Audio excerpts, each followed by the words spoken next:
Здравствуйте, компания Прогресс Авто, и сегодня у нас на обзоре Исеки CL19. Вот такой вот мини-трактор с японского аукциона, беспробежный по России. Как всегда, обойдем наш трактор со всех сторон, оглядим его как следует, в достойном состоянии. Вот такая вот высоченная рамка на нем есть. Трехцилиндровый 19-сильный трактор с фрезой. Но начнем мы по стандарту с колес. Обратите внимание на состояние шин. В очень хорошем состоянии. Растрескиваний не наблюдается. Никаких потертостей. Ничего противозаконного с нашими шинами нет. И это очень радует. Потому что шины когда-то приходится менять. А это дополнительные траты. Здесь же, приобретая трактор, шины вкладывать деньги нет абсолютно никакой необходимости.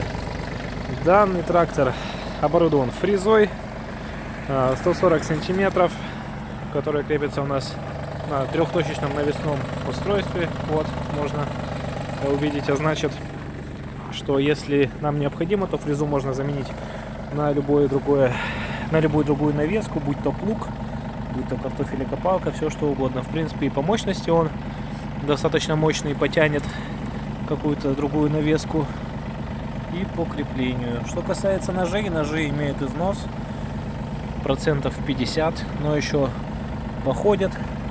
В принципе, все ножи на месте, но износ тем не менее есть. Ну и давайте перейдем уже к его салону, так сказать.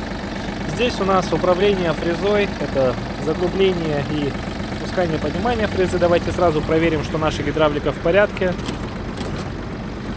Опускаем, поднимаем. Все работает отлично, никаких нареканий. Ножной газ, сдвоенный ручной тормоз. Сразу про тормоз. Здесь у нас вот ручник, он же стояночный тормоз. Ручной газ и быстрое поднятие фрезы, рычажок. Здесь у нас блокировка заднего дифференциала, классически выполненная под правой пяткой, как и на всех тракторах. Здесь у нас спрятан ремень безопасности, потому что безопасность прежде всего. С ключом зажигания, думаю, понятно.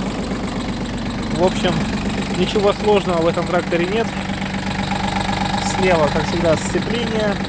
Здесь у нас коробка переменной передач, точнее ее кулиса. Как видим, у нас 3 скорости вперед и 1 назад. Умножаем это на нашу раздатку. Здесь у нас 2 скорости, точнее 3 передачи на раздатке. И получается у нас 9 скоростей вперед, 3 назад. И вал отбора мощности, тоже трехскоростной, у нас находится под левой рукой у оператора. Управление фарами, поворотниками, звуковой сигнал. Давайте же заберемся в наш салон, посидим. Не помню, говорил я или нет, но чем мне нравится Исеки, это то, что посередине нет никаких выпирающих частей. То есть посадка на самом деле очень удобная. Наверное, самая удобная из всех тракторов. Вот, то есть можно сесть как угодно, выставить ручной газ и заниматься вспашкой или какими-либо другими сельскохозяйственными работами. Наработка всего лишь 534 моточаса.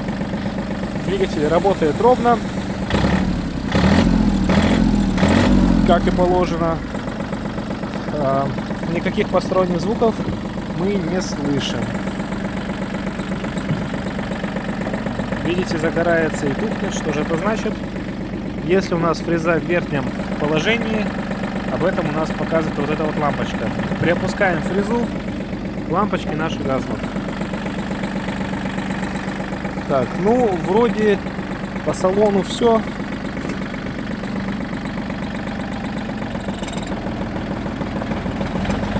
Трогаемся вперед. Трогаемся назад. Трактор прекрасно работает. Напоследок заглянем под капот и будем заканчивать.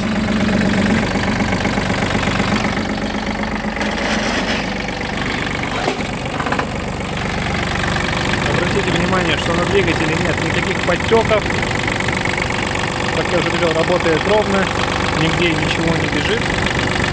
И это очень хорошо. Двигатель простой трехцилиндровый, дизелек.